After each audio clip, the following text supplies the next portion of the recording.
आपको अपडेट करेंगे। इस्लामाबाद हाईकोर्ट में साइफर केस की समाअत अटक जेल में करने के खिलाफ दायर दरखास्त पर समाअत अगले हफ्ते तक मुलतवी कर दी गई है।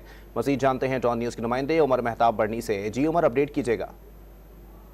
जी बिल्कुल, चेयरमैन पीटीआई की अदालत मुंतकली के वजारत कानून के नोटिफिकेशन के खिलाफ दायर दरख्वास्त पर समाअत चीफ जस्टिस आमिर फारूक ने की।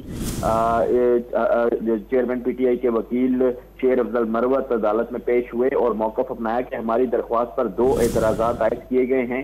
एतराज़ ये है कि हमने एक ही दरख्वास्त में एक से जायद इस्तदा की हैं। चीफ जस्टिस आमिर फारूक ने रिमार्क किए कि इससे क्या फर्क पड़ता है, मैं एतराज़ात दूर कर देता हूँ, आप मेरिट पर दलाइल दें। क्या अदालत का वेन्यू तब्दील किया गया है? जिस पर वकील शेर अफजल मरवत ने कहा कि ऑफिशियल सीक्रेट एक्ट केसेस की मुतल्लिका अदालत मजिस्ट्रेट की है। इंसदाद दहशतगर्दी अदालत के जज को ऑफिशियल सीक्रेट एक्ट के तहत मुकदमात का इख्तियार देना गलत है। इस्तदा है कि नोटिस जारी करके इस पर भी जवाब तलब कर लिया जाए। चीफ जस्टिस आमिर फारूक ने रिमार्क्स दिए कि मैं आपकी दरख्वास्त पर नोटिस जारी कर देता हूँ।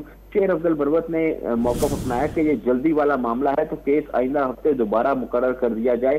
जिस पर चीफ जस्टिस आमिर फारूक ने कहा कि केस की समाअत अगले हफ्ते जो है वो दोबारा रख लेते हैं। जी बहुत शुक्रिया उमर मेहताब बढ़नी, हमें अपडेट कर रहे थे।